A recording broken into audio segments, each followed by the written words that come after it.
ಜಗತ್ತಿನಾದ್ಯಂತ ಹರಡಿರುವ ಸಾಮಾನ್ಯ ಆರೋಗ್ಯ ಸಮಸ್ಯೆ ಎಂದರೆ ಅದು ಮಧುಮೇಹ ಅಥವಾ ಸಕ್ಕರೆ ಕಾಯಿಲೆ. ಹಿಂದಿನ ಕಾಲದಲ್ಲಿ ಪರಕೀಯರ ಕಾಯಿಲೆ ಎಂದೇ ಹೆಸರು ಪಡೆದಿರುವ ಈ ಮಧುಮೇಹ ಇಂದಿನ ದಿನಗಳಲ್ಲಿ ಶಾಲೆಗೆ ಹೋಗುವ ಮಕ್ಕಳಿಂದ ಹಿಡಿದು ವಯಸ್ಕರರಿಗೆ, ಗರ್ಭಿಣಿಯರಿಗೆ ಮತ್ತು ಯುವಕರಿಗೂ ಕೂಡ ಕಾಡಲು ಶುರುವಾಗಿದೆ. ಹಿಂದಿನ ಕಾಲದಲ್ಲಿ ಒಂದು ಮಾತಿತ್ತು, ಈ ಕಾಯಿಲೆ ಮನೆಯಲ್ಲಿರುವ ಯಾರಿಗಾದರೂ ಒಬ್ಬ ಸದಸ್ಯರಿಗೆ ಬಂದರೆ ಮುಂದಿನ ದಿನಗಳಲ್ಲಿ ಈ ಕಾಯಿಲೆ ಅವರ ಹತ್ತಿರದ ರಕ್ತ ಸಂಬಂಧಿಗಳಿಗೂ ಅನುವಂಶಿಯಾಗಿ ಬಂದು ಬಿಡುತ್ತದೆ ಎಂದು. ಇದು ನಿಜ ಕೂಡ. ಆದರೆ ಇಂದಿನ ದಿನಗಳಲ್ಲಿ ಈ ಕಾಯಿಲೆ ಕೇವಲ ಅನುವಂಶೀಯ ಪ್ರಕಾರ ಮಾತ್ರ ಕಾರಣ ಅಂತ ಹೇಳಲು ಬರುವುದಿಲ್ಲ.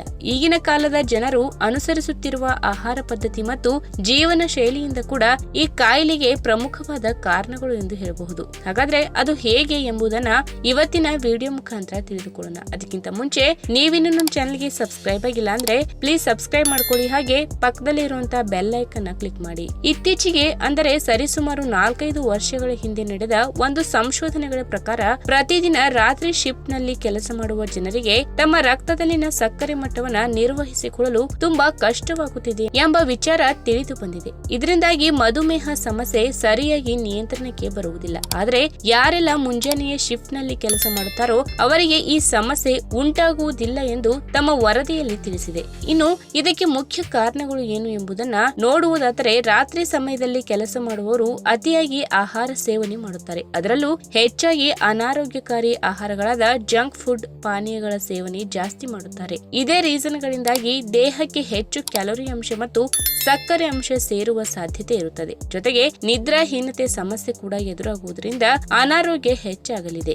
ಇನ್ನು ಅಧ್ಯಯನದ ವರದಿಯ ಪ್ರಕಾರ ಈ ಸಮಸ್ಯೆ ಕೇವಲ ರಾತ್ರಿ ಶಿಫ್ಟ್ ನಲ್ಲಿ ಕೆಲಸ ಮಾಡುವವರಿಗೆ ಮಾತ್ರವಲ್ಲ, ವಾರದಲ್ಲಿ ಕನಿಷ್ಠ 45 ಗಂಟೆಗಳಿಗಿಂತಲೂ ಹೆಚ್ಚು ಯಾರೆಲ್ಲ ಕೆಲಸ ಕಾರ್ಯಗಳನ್ನ ಮಾಡುತ್ತಾರೆಯೋ ಅಂತಹ ಜನರಲ್ಲಿ ಮಧುಮೇಹ ನಿರ್ವಹಣೆ ಕಷ್ಟ ಸಾಧ್ಯವಂತೆ. ಹಾಗಾದ್ರೆ ಈ ಮಧುಮೇಹ ಸಮಸ್ಯೆಯನ್ನ ಹೇಗೆ ಕಂಟ್ರೋಲ್ ನಲ್ಲಿ ಇಟ್ಟುಕೊಳ್ಳಬಹುದು ಎಂಬುದರ ಬಗ್ಗೆ ಕೆಲವೊಂದು ಟಿಪ್ಸ್ ಗಳು ಇವೆ. ಅವುಗಳೆಂದರೆ, ದಿನ ವಾಕಿಂಗ್ ಮಾಡುವುದು ಆರೋಗ್ಯಕ್ಕೆ ಬಹಳ ಒಳ್ಳೆಯದು. ಇದರಿಂದ ಆರೋಗ್ಯಕ್ಕೆ ಬಹಳ ಲಾಭಗಳಿವೆ. ಅದರಲ್ಲೂ ರಾತ್ರಿ ಶಿಫ್ಟ್ ನಲ್ಲಿ ಕೆಲಸ ಮಾಡುವವರು ತಾವು ಊಟ ಮಾಡಿದ ನಂತರ ವಾಕಿಂಗ್ ಮಾಡುವ ಅಭ್ಯಾಸವನ್ನ ರೂಢಿ ಮಾಡಿಕೊಳ್ಳಬೇಕು. ಸಾಧ್ಯವಾದರೆ ಮುಂಜಾನೆಯ ಸಮಯದಲ್ಲಿ ಕನಿಷ್ಠ ಪಕ್ಷ ಅರ್ಧ ಗಂಟೆಯವರೆಗೆ ವಾಕಿಂಗ್ ಅಥವಾ ವ್ಯಾಯಾಮ ಮಾಡಿದರೆ ಆರೋಗ್ಯಕ್ಕೆ ಒಳ್ಳೆಯದು. ಇದರಿಂದ ಕೂಡ ದೇಹದ ಆರೋಗ್ಯವನ್ನ ಸುಲಭವಾಗಿ ನಿರ್ವಹಣೆ ಮಾಡಿಕೊಳ್ಳಬಹುದು. ಜೊತೆಗೆ ಮಧುಮೇಹವನ್ನ ಕೂಡ ಕಂಟ್ರೋಲ್ ನಲ್ಲಿ ಇಡಬಹುದು. ಇನ್ನು ಈ ವಿಷಯಗಳು ನೆನಪಿನಲ್ಲಿಡಿ. ನೀವು ಯಾವುದೇ ಶಿಫ್ಟ್ ನಲ್ಲಿ ಕೆಲಸಗಳನ್ನ ಮಾಡಿದರೂ ಕೂಡ ಮಧುಮೇಹಕ್ಕೆ ಸಂಬಂಧಪಟ್ಟ ಅಂದರೆ ವೈದ್ಯರು ಶಿಫಾರಸು ಮಾಡಿದ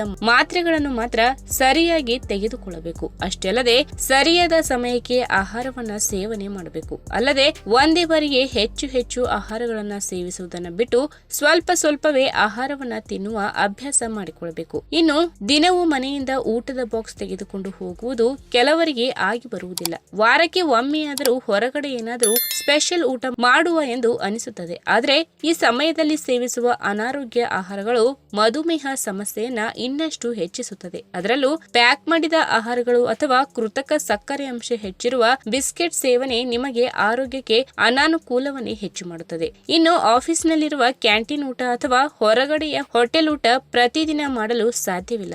ಆರೋಗ್ಯ ಹಾಳಾಗುವ ಇವುಗಳು ಸಹ ಪ್ರಮುಖ ಕಾರಣ ಎಂದು ಹೇಳಬಹುದು. ಹಾಗಾಗಿ ಮನೆ ಆಹಾರದ ಮೇಲೆ ನಿಮಗೆ ಹೆಚ್ಚು ಗಮನ ಇರಬೇಕು. ಈ ವಿಡಿಯೋ ನಿಮಗೆ ಇಷ್ಟವಾದಲ್ಲಿ ತಪ್ಪದೆ ಲೈಕ್ ಮಾಡಿ, ಶೇರ್ ಮಾಡಿ, ಹಾಗೆ ನಿಮ್ಮ ಅನಿಸಿಕೆನ ಕಮೆಂಟ್ ಮೂಲಕ ತಿಳಿಸಿ.